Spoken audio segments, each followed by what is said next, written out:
नमस्कार दोस्तों क्या भारत के नजदीक एक और बड़ा युद्ध होने जा रहा है। मैं ऐसा इसलिए कह रहा हूं, कई सारे आर्टिकल्स आपको देखने को मिलेंगे जिसमें बताया जा रहा है डोनाल्ड ट्रंप की नजर अब स्टेट ऑफ होर्मुज के बाद स्टेट ऑफ मलक्का पर पड़ी है। अब देखिए, स्टेट ऑफ मलक्का भारत के लिए और ज्यादा इंपॉर्टेंट है क्योंकि हमारा जो आइलैंड्स है, अंडमान निकोबार आइलैंड्स, उसके हार्डली कुछ ही दूरी पर यह स्टेट ऑफ मलक्का देखने को मिलेगा। तो इस वीडियो के अंदर डिटेल से चर्चा करेंगे कि ये स्टेट ऑफ मलक्का क्यों इतना मायने रखता है, इसका असर क्या होगा भारत के ऊपर, साउथ ईस्ट एशिया के अंदर कितना बड़ा हलचल है ये, और साथ ही साथ चाइना का एंगल, वो सब कुछ मैं आपको डिटेल से बताऊंगा।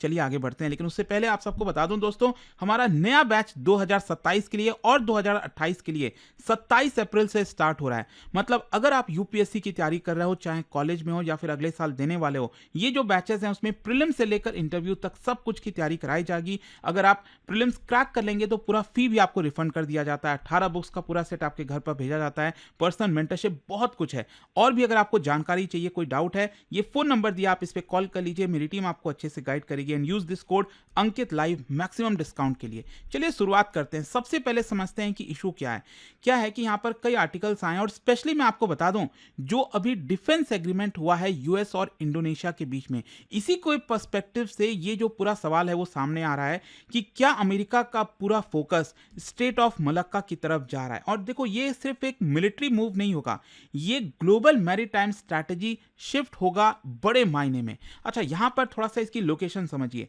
हम स्टेट ऑफ मलक्का की बात करें, अगर आप देखोगे यहां पर, ये हमारा अंडमान निकोबार आइलैंड्स हो गया, और उसके कुछ ही दूरी पर यहां पर ये जो रास्ता जा रहा है, और अगर आप ध्यान से देखिए तो ऊपर मलेशिया है, नीचे इंडोनेशिया है, और इंडोनेशिया के तो कई आइलैंड्स हैं, और ये जो आइलैंड है इसको सुमात्रा आइलैंड कहते हैं। तो यहां पर इसी के बीच से ये जो रास्ता जा रहा है इसको हम कहते हैं स्टेट ऑफ मलक्का। और उसके बहुत नजदीक में सिंगापुर, जो कि अपने आप में एक बहुत इंपॉर्टेंट कंट्री है, वो भी देखने को मिलती है। और जो भी शिप यहां से पास होती है ना, एक तो सबसे ज्यादा साउथ चाइना सी ऊपर की तरफ जाती है, अल्टीमेटली ये पहुंचती है चाइना, जापान, साउथ कोरिया, इन सब के लिए काफी मायने रखता है। और इधर से होते हुए बेसिकली नीचे जावा सी आ जाता है, जावा आइलैंड आ गया, और वहां से आपका पैसिफिक ओशन की तरफ चली जाती है। यहां पर क्वेश्चन ये है कि स्टेट ऑफ मलक्का एग्जैक्टली है क्या। ये रास्ते के बारे में तो मैंने आपको बता दिया, लेकिन इसका अगर आप फिजिकल फीचर देखोगे, मतलब इट्स शॉकिंग।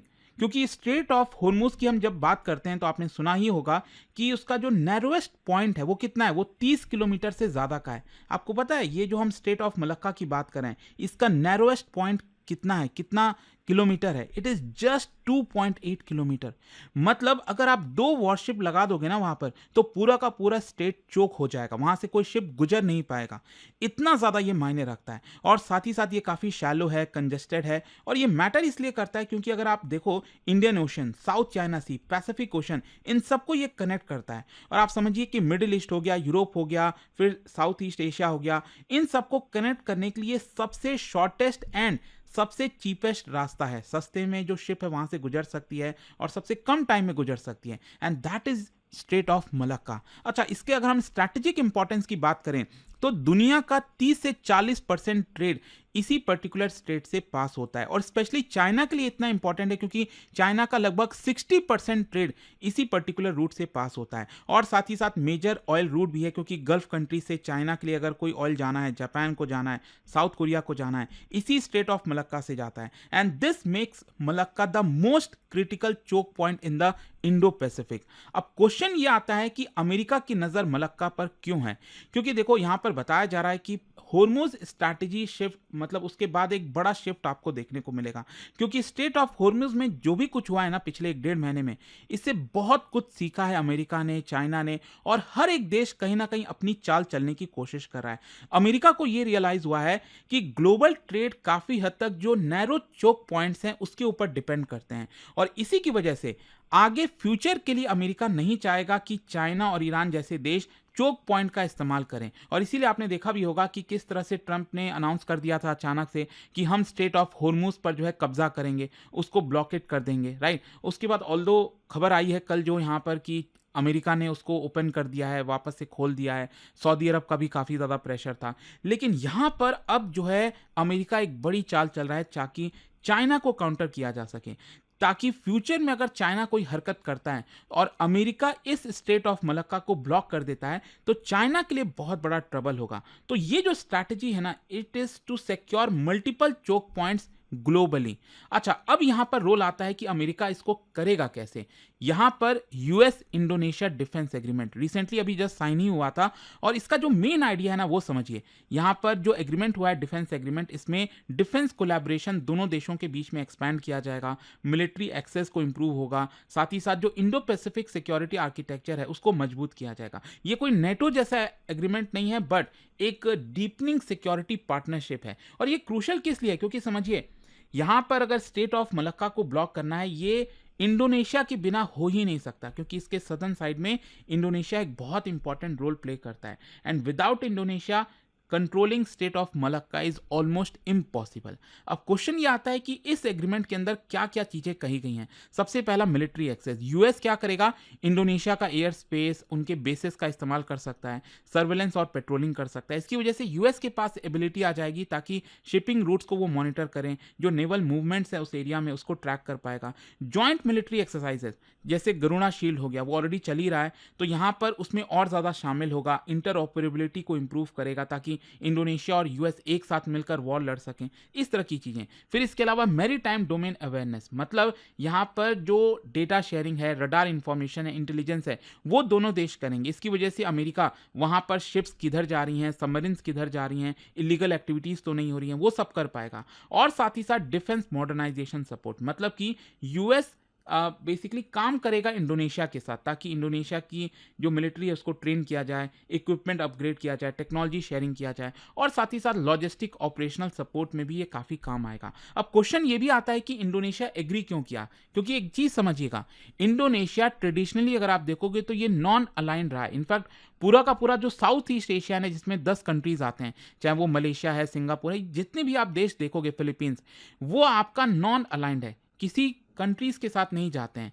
लेकिन यहां पर इंडोनेशिया भी कहीं ना कहीं फ्यूचर को देखते हुए ये चाल चल रहा है। इंडोनेशिया को क्या मिलेगा, उनकी मिलिट्री मॉडर्नाइज होगी अमेरिका के थ्रू, यहां पर मैरीटाइम सिक्योरिटी मजबूत होगा, चाइना को काउंटर बैलेंस कर सकेंगे। अब समझिए, क्योंकि पिछले कुछ वर्षों से आपने देखा होगा चाइना काफ़ी कुछ कर रहा है पूरे साउथ चाइना सी के अंदर, और इसकी वजह से आसपास के जितने कंट्रीज़ हैं वो काफ़ी परेशान है। जैसे फिलीपींस हो गया, यहाँ पर अगर आप देखोगे ये बोर्नियो आइलैंड है, यहाँ पर इंडोनेशिया भी है, मलेशिया भी है, ब्रुनेई भी है, राइट। तो यहाँ पर साउथ चाइना सी में इस तरह से क्लेम करता है चाइना। मतलब आप जस्ट इमेजिन करो, चाइना का जो लैंड है वो तो यहीं तक है ना, तो चाइना का मैक्सिमम जो होना चाहिए एरिया मैरीटाइम में वो इधर होना चाहिए, लेकिन चाइना कहता है नहीं, 9 डैश लाइन, ये इस तरह से पूरा डैश डैश करके लाइन बनाया हुआ है, और वो कहता है ये पूरा एरिया उसका है, यहाँ पर कोई भी नहीं आ सकता। और इसकी वजह से क्या है, एक्सक्लूसिव इकोनॉमिक जोन की हम बात करते हैं तो वो ओवरलैप हो जाता है। फिलीपींस कहता है इतना एरिया हमारा है, वियतनाम कहता है ये पूरा एरिया हमारा हो गया। तो दैट इज वाई ये पूरा टसल चल रहा है साउथ ईस्ट एशियन कंट्रीज और चाइना के बीच में। तो आई होप आप समझ पा रहे होगे कि इंडोनेशिया क्यों यहाँ पर यूएस के साथ डिफेंस एग्रीमेंट कर रहा है। लेकिन ऐसा नहीं है कि वो पूरी तरह से यूएस के आपका उसमें चला गया है, तो यहां पर वो यूएस का फॉर्मल अलाई नहीं बन रहा है, यहां पर आसियान की जो न्यूट्रलिटी है उसको मेंटेन करने की कोशिश कर रहा है। इंडोनेशिया बेसिकली हेजिंग कर रहा है कि कल के डेट में अगर चाइना कोई हरकत करता है, प्रॉब्लम क्रिएट करता है, तो वो यूएस की मदद ले सकेगा। अच्छा, यहां पर चाइना फैक्टर को समझिए, मलक्का डायलेमा, ये काफी चर्चा होती है। चाइना क्या है कि हेविली डिपेंडेंट है, मैंने आपको बता दिया, ऑयल इंपोर्ट को लेकर, ट्रेड को लेकर, वो मलक्का स्टेट से पास होता है, एंड इसी वल्नरेबिलिटी को कहते हैं मलक्का डायलेमा। दूसरा क्या है, स्ट्रैटेजिक इंप्लीकेशन। अगर यूएस मलक्का को कंट्रोल करेगा, मतलब चाइना की इकोनॉमी डिसरप्ट हो सकती है, कॉन्फ्लिक्ट के दौरान जो है काफी प्रेशर आ सकता है चाइना के ऊपर, and this becomes a non military weapon. तो इसकी देखते हुए चाइना भी अपना चाल चल रहा है। देखो, हर एक कंट्री क्या करता है, वो अपना मूव चलता है, फिर सामने वाला काउंटर मूव चलता है, फिर उसके काउंटर में मूव चला जाता है। तो अगर अमेरिका ऐसा सब कुछ कर रहा है, चाइना को भी पता है कि फ्यूचर में प्रॉब्लम होगा, और इसलिए आप देखोगे तो चाइना 2 रूट्स को निकालने की कोशिश कर रहा है। एक तो आप सब जानते हो, ये जो पीओके है, पाकिस्तान ऑक्यूपाइड कश्मीर, वहां से आपका बीआरआई, चाइना का जो शिनजियांग प्रोविंस है, यहाँ से स्टार्ट होता है, और जो बेल्ट एंड रोड इनिशिएटिव है, ताकि इसके थ्रू अगर मान लो स्टेट ऑफ मलक्का में प्रॉब्लम होता है तो यहाँ से जो है आपका ट्रेड रूट जा सके और चाइना को अल्टीमेटली चीज़ें मिल सके। और दूसरा म्यांमार के थ्रू, यहाँ पर शिप के थ्रू म्यांमार में जो पोर्ट्स हैं वहाँ पर सामान पहुँचेगा, और जैसे ऑयल हो गया, और इसके थ्रू यहाँ पर जो पाइपलाइन है वो बिछाई जाएगी ताकि चाइना को ऑयल सप्लाई किया जा सके। तो ये यहाँ पर चाइना का रिस्पॉन्स आया। लेकिन ध्यान रखिएगा, मलक्का स्टेट को कितना भी, मतलब ये कितना भी कर लें, मलक्का को रिप्लेस नहीं कर सकते, क्योंकि मलक्का से बहुत सारा ट्रेड होता है चाइना का। वो अचानक से ऐसा नहीं होगा कि इनके थ्रू हो पाएगा, चाइना को डेफिनेटली ट्रबल होगा। अब क्वेश्चन ये आता है कि ये भारत को इतना मैसिवली क्यों मायने रखता है? सबसे पहला है, भारत का भी जो ट्रेड डिपेंडेंस है वो बहुत ज़्यादा। आप सोच के देखो, 50 टू 60% ऑफ इंडियाज़ ट्रेड वो मलक्का के थ्रू पास होता है। और अगर मलक्का में प्रॉब्लम आया मतलब हमारा इंपोर्ट, एक्सपोर्ट, इकोनॉमिक स्लोडाउन, ये सब देखने को मिलेगा। इसके अलावा एक और चीज़ है, भारत के लिए एक एडवांटेज भी है। एडवांटेज ये है क्योंकि हमारा अंडमान निकोबार आइलैंड्स यहाँ पर है, और आपने सुना भी होगा निकोबार प्रोजेक्ट के बारे में, जहाँ पर हम अपना जो नेवल स्ट्रेंथ है वो क्रिएट करने की कोशिश कर रहे हैं। ऑल्दो उसको लेकर काफ़ी प्रोटेस्ट भी हो रहा है कि पेड़ काटे जा रहे हैं, बाकी की चीज़ें। लेकिन सरकार को भी पता है कि देखो, अगर हमें यहाँ पर थोड़ा सा सतर्क रहना है, फ्यूचर में देखना है, तो हमें अपनी नेवी को मजबूत करना पड़ेगा। और यहाँ पर क्या एडवांटेज ये है कि अगर भारत को कुछ एहसास होता है, प्रॉब्लम है यहाँ पर मलक्का स्टेट में, तो हम भी अपनी नेवी अचानक से भेज सकते हैं, क्योंकि यहाँ से डिस्टेंस कोई बहुत ज़्यादा नहीं है। सो दैट इज़ वाई ये अंडमान निकोबार आइलैंड्स ये भारत के एडवांटेज में काम करते हैं। दूसरा, भारत एक स्विंग पावर की तरह, मतलब हम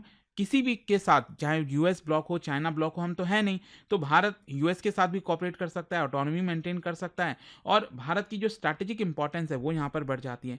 सिक्योरिटी खतरा तो है ही है, अगर मलक्का मिलिटराइज हुआ तो नेवल टेंशन बढ़ेगा, कहीं ना कहीं भारत भी इस वॉर में खिंच सकता है, कॉन्फ्लिक्ट भारत के बहुत नज़दीक है, तो ट्रेड वल्नरेबल हो जाएगा। अच्छा, यहाँ पर एक चीज़ समझिए, रीजनल पावर पॉलिटिक्स भी चल रही है, क्योंकि साउथ ईस्ट एशियन जो कंट्रीज में आपको पहले ही बता रहा था, मलेशिया, सिंगापुर, इंडोनेशिया, ये ऐसे देश हैं जो न्यूट्रलिटी को प्रेफर करते हैं, ग्रेट पावर डोमिनेशन को हमेशा से मना करते आए हैं। और आसियान की स्ट्रैटेजी क्या है? ताकि कोई भी साइड्स को चुना ना जाए, बैलेंस मेंटेन किया जाए यूएस के साथ, चाइना के साथ। यूएस अगर कंट्रोल करेगा मलक्का को, ये बहुत ही सेंसिटिव मामला हो जाता है। तो अब देखना होगा कि यहाँ पर जो बाकी के कंट्रीज हैं वो किस तरह से रिस्पॉन्ड करते हैं इंडोनेशिया के इस मूव से। साथ ही साथ यहाँ पर अब क्वेश्चन ये भी है कि चाइना का वो तो रिएक्शन आएगा। अगर अमेरिका ने एग्रीमेंट किया है, डिफेंस एग्रीमेंट किया है इंडोनेशिया के साथ, और चाइना को भी लग रहा है कि भाई यहाँ पर प्रॉब्लम क्रिएट हो सकता है, तो चाइना भी अपना नेवल डिप्लॉयमेंट बढ़ा देगा, कन्फ्रंटेशन इससे स्टार्ट हो जाएगी, ट्रेड डिसरप्शन आ सकता है, और स्ट्रैटेजिक इंस्टेबिलिटी आ सकती है इस पूरे रीजन में।